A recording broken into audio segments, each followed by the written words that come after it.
सूरदास ने भ्रमर गीत के माध्यम से जिस केंद्रीय विषय को उद्घाटित करना चाहा वह प्रेम है। परंतु यह प्रेम संयोगमूलक न होकर वियोगमूलक है। भक्तिकालीन सभी रचनाकारों ने प्रेम को ही केंद्रीय विषय बनाया है, परंतु संयोगमूलक प्रेम की जगह उनका ध्यान वियोगमूलक प्रेम पर ही है।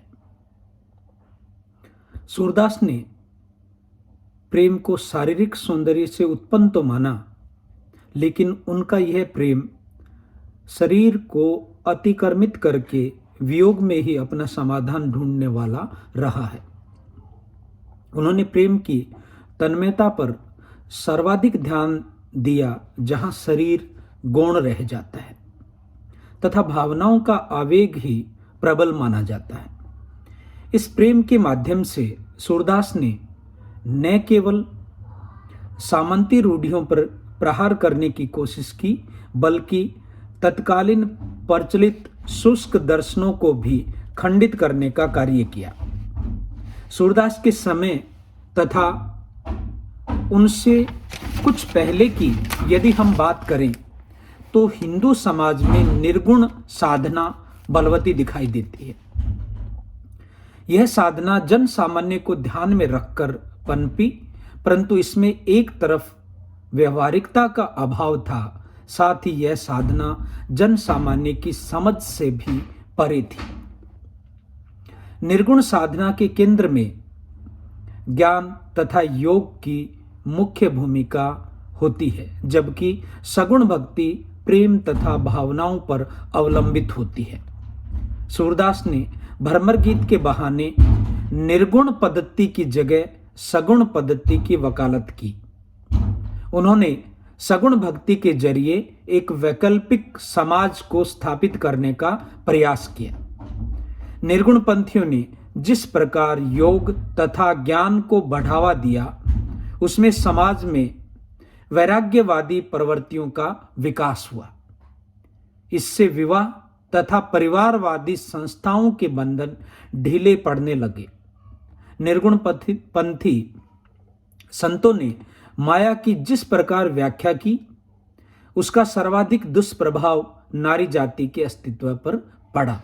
समाज में नारी कलंकित होती चली गई, उसे माया मानकर त्याज्य वस्तु के रूप में देखा गया। दूसरी तरफ सामंती रूढ़ियों ने इसे भोगवादी वस्तु के रूप में देखा, जबकि असलियत यह थी कि नारी ना तो भोग्य है और ना ही त्याज्य। सगुण भक्ति के वकालत के बहाने सूरदास ने नारी की अस्मिता तथा समाज में उसकी वास्तविक भूमिका की पहचान कराई। उसका वात्सल्य तथा बाल लीला वर्णन शिशु के प्रेम के माध्यम से नारी को पुनर्प्रतिष्ठित करने का जरिया रहा। बाल लीला चित्रण सूरदास के पदों में अत्यंत महत्वपूर्ण रहा, जहां बालक केंद्रीय भूमिका पाता है।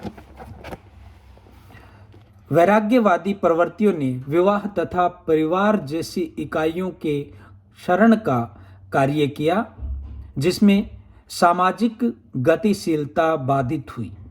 जिस पर समाज में नारी को त्याज्य मान लिया जाए तथा विवाह को निषेधित कर दिया जाए, उस समाज का टिका रहना संभव नहीं है। सूरदास ने वैराग्यवादी योग तथा ज्ञान की जगह प्रेम को वरीयता दी। यह प्रेम जीवन, समाज तथा संसार सभी के साथ सामंजस्य बैठाने वाला तत्व है। इसके विपरीत निर्गुण पंथियों का ज्ञान जीवन को ही क्षण भंगुर मानता है तथा संसार को मिथ्या। यदि संसार को मिथ्या मान लिया जाए तो जीवन की सहज गति सतत बाधित रहेगी। सगुण भक्ति का प्रेम संसार को मिथ्या नहीं मानता, वह जीवन तथा जगत के बीच सह संबंध को स्वीकार करता है। सूरदास का भ्रमर गीत सार शुद्धाद्वैत दर्शन से प्रभावित होने के कारण जगत को सत्य मानता है तथा जीवन से उसके जुड़ाव को आवश्यक पहलू के रूप में देखता है। ऐसे में नारी चेतना समाज के लिए सर्वाधिक महत्वपूर्ण चेतना के रूप में उभर कर सामने आती है।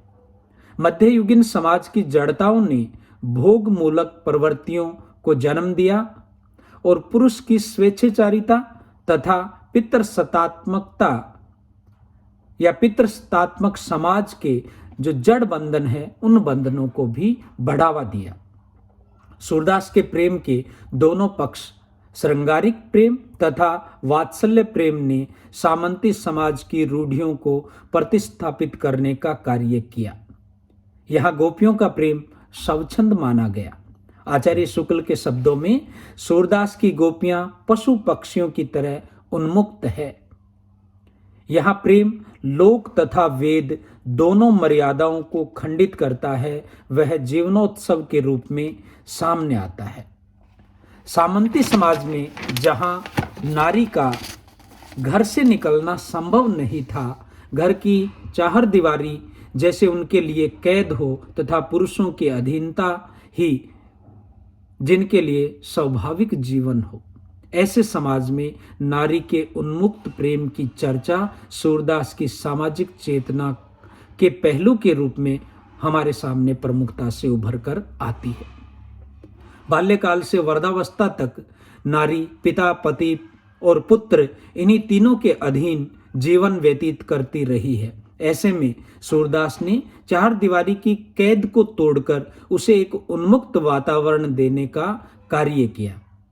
पितृसत्तात्मक समाज जहां संतान अपने पिता के नाम से ही जानी जाती रही हो तथा माता संतानोत्पत्ति के लिए मात्र मशीन हो, उसके लिए जीवन का अर्थ मात्र संतति और उसी में अपनी पहचान ढूंढने की कोशिश के रूप में हो, ऐसे समाज में सूर का वात्सल्य प्रेम नारी जाति को स्वाभाविक गरिमा देता नजर आता है। जहां कृष्ण नंद नंदन की अपेक्षा यशोदा नंदन के रूप में जाने गए। भ्रमर गीत सार आध्यात्मिक प्रयोजन से कहीं अधिक सामाजिक प्रयोजन को उद्घाटित करता है। जहां निर्गुण भक्ति पर सगुण भक्ति की जीत, ज्ञान तथा योग पर प्रेम की जीत तथा विशिष्टता पर सामान्यता की जीत सामाजिक प्रयोजन को ही उद्घाटित करने वाले महत्वपूर्ण पहलू हैं।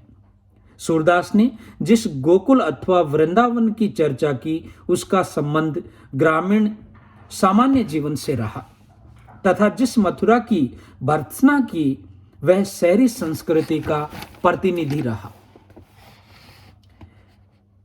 शहरी छल कपट तथा वैषम्य की जगह ग्रामीण सरलता और समता को स्थापित करना ही भ्रमर गीतसार का मुख्य उद्देश्य रहा है।